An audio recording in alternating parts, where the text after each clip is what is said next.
বরগুনার আমতলীতে ইসমাইল শাহর মাজারে আগুন দেয়া হয়েছে। শরীয়ত বিরোধী কার্যকলাপের অভিযোগে ইসলামী আন্দোলন বাংলাদেশের ডাকে এই আগুন দেওয়ার ঘটনা ঘটে। বরগুনা প্রতিনিধি মুশফিক আরিফের পাঠানো তথ্য ও ছবি নিয়ে ডেস্ক রিপোর্ট। চলছিল মাজারের নিয়মিত ওরস মাহফিল।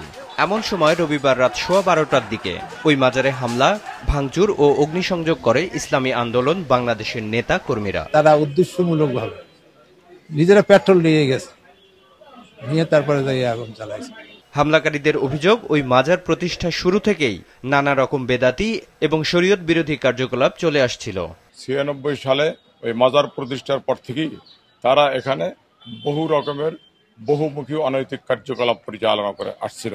আপনারা এই মাজারে গান বাজনা বন্ধ রাখেন, রমজানের পবিত্রতা রক্ষা করেন। তখন তারা বলল যে এখানে কোনো অনৈতিক কাজ হয় না। আইন হাতে তুলে নিয়ে মাজারে এমন হামলার ঘটনায় ক্ষোভ প্রকাশ করেছেন স্থানীয় সচেতন ব্যক্তিরা। তারা যদি কোনো বেদাতমূলক কাজ করেও থাকে, সেক্ষেত্রে তাদের আইনে নিজস্ব কাজটা তারা এভাবে নেওয়া তাদের ঠিক হয় নাই। এই ঘটনার পর নিরুপায় হয়ে পড়েছে মাজার কর্তৃপক্ষ। ঘরে আগুন দিছে, মাজারের ভিতরে আগুন দিছে, মাজার ভিতরে ঢুকে দেখেন আগুন দিয়ে পড়ছে।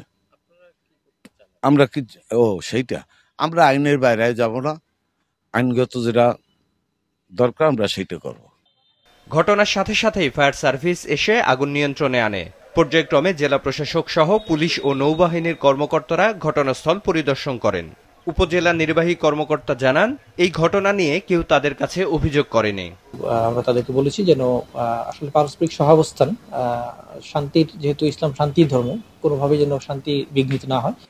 অভিযোগ দিলে আইনি পদক্ষেপ নেবে পুলিশ বলছেন থানার ভারপ্রাপ্ত কর্মকর্তা।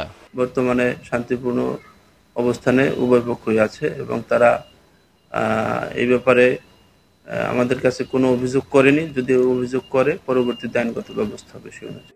এমন ন্যাক্কারজনক হামলার নিন্দা জানিয়েছেন স্থানীয় সচেতন মহল।